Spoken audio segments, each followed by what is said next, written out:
can I put that right there? Ooh, I can put that right there. And then can I put this right here? Yeah, I can put that right here. Oh man, you're a character. Welcome. What? Oh, you know what I should do? Hold on.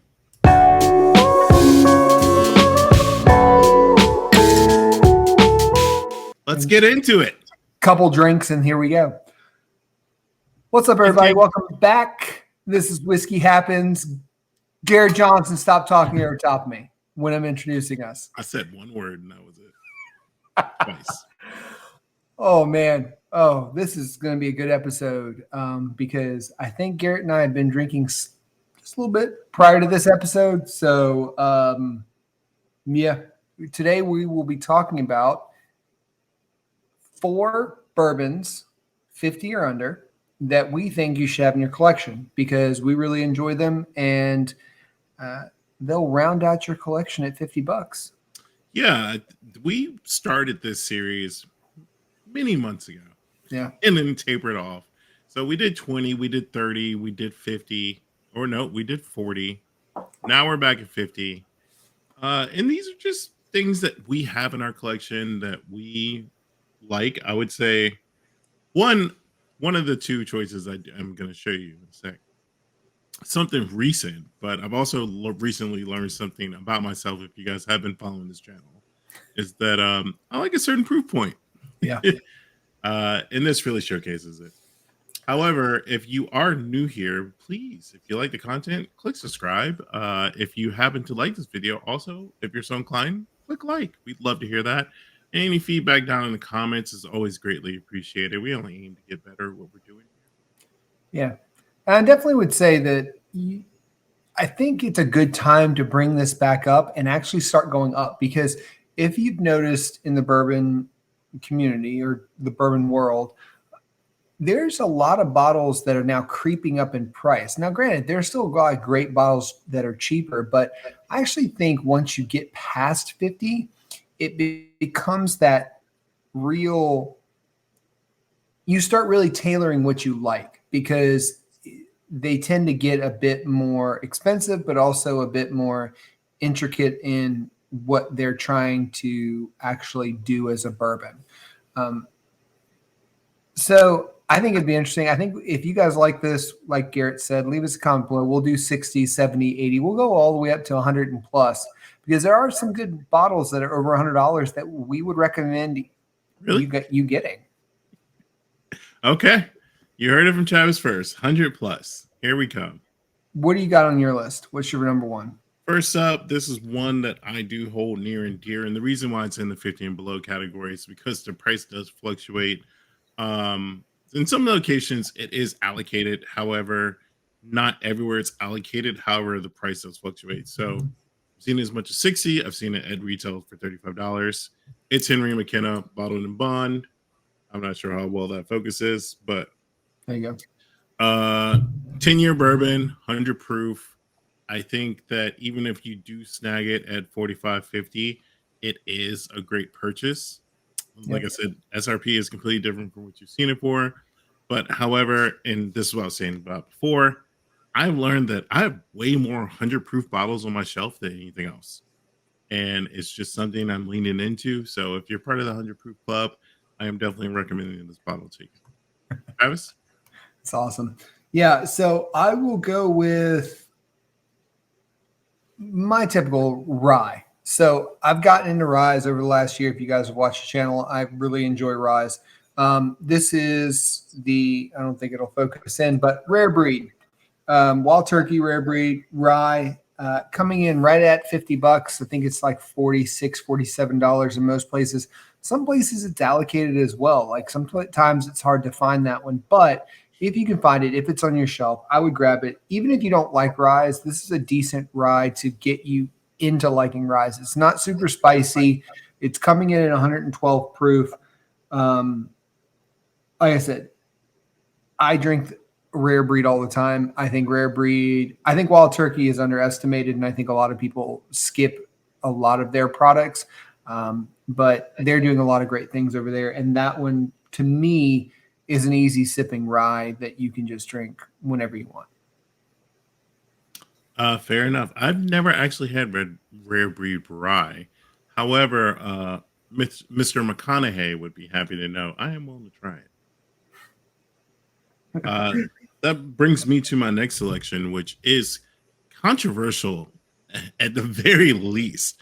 And it's the reason I chose it because I Okay. feel as though when you have this in your collection, it's one of those things where it's like people have heard stuff about it, so they want to try it. So it's just as much for me as it is for other people. But the reason why it should be in your collection is because, or actually, I should just bring it in first.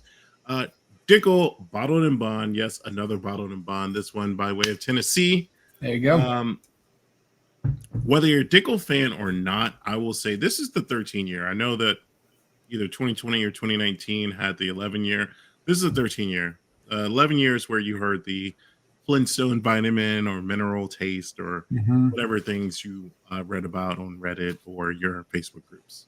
However, this one is pleasantly different. It's very fruit forward, very easy to drink, does not have a lot of those Dickel defining characters. And that's why I chose it at 49 here in Virginia. Although I've seen it other places for around $40, Okay. but here where I live, it is $49.99.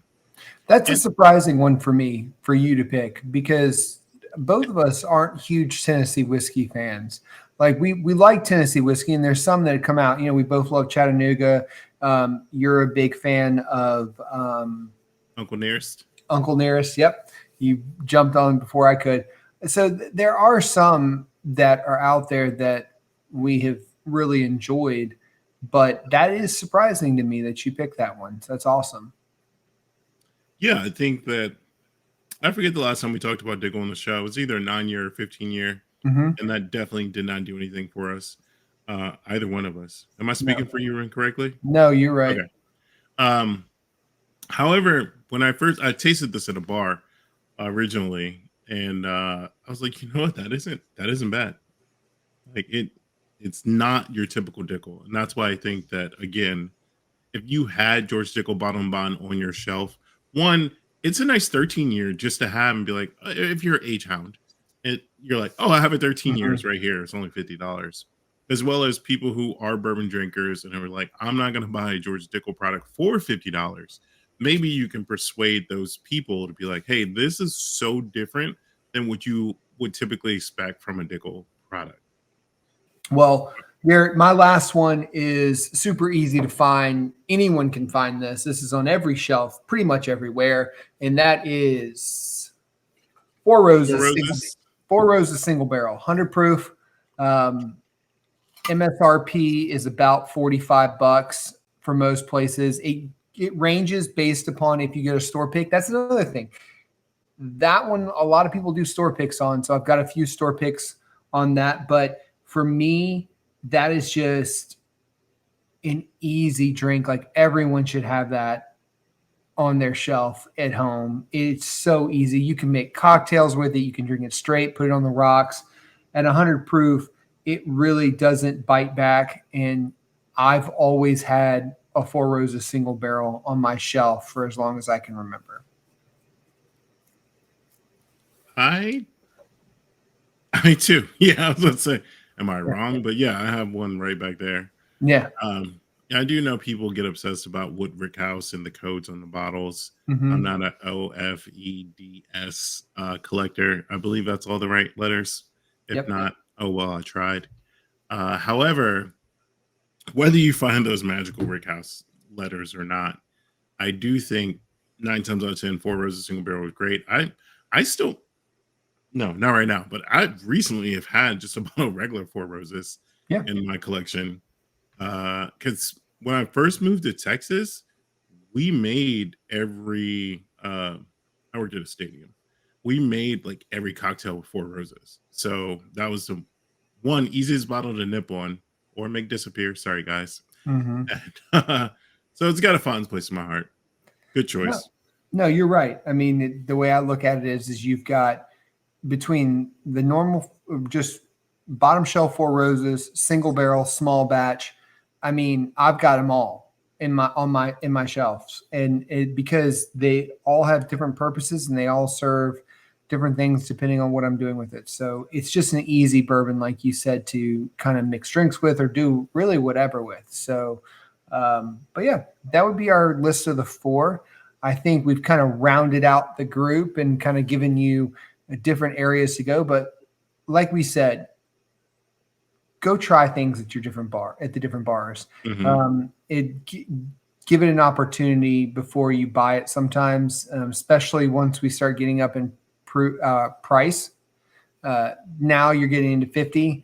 50 is starting to become a commitment. Like 50 plus is a commitment. And so if you haven't had it, go try it. I always recommend that. Awesome. Well, whether you like it neat, on the rocks, or in a Coke, whiskey happens. Cheers, everybody. Cheers.